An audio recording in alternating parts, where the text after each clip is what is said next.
Ayun o, test ride tayo guys. Bristol AX180. Ito yung nakikita natin kay Red Sweet Potato. Ah, kasing tangkad lang ng Aerox nga. Oh, nice. Malakas. Isang piga pa lang. Aggressive. Ay, sorry. Lakas ng torque niya. Isang piga pa lang yun. Alis agad eh. Excuse me po. Thank you. Siyempre scooter lang try natin. Hindi tayo marunong mag manual eh. Yung height and feels niya guys, parang Aerox version 2 lang talaga.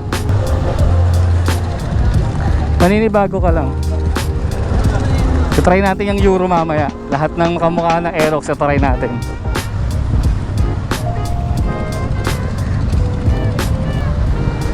Thank you. So ayan o, test ride na. Hey!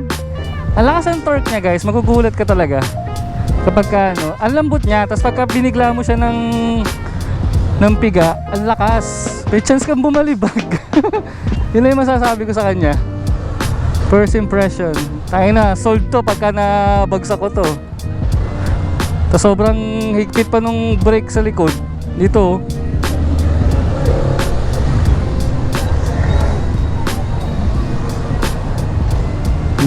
nakaka-pressure yung nasa likod ko. Eh,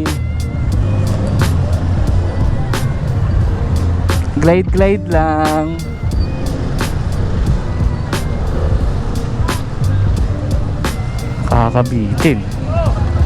Nakakabitin yun. Yun lang ang aking masasabi sa kanya.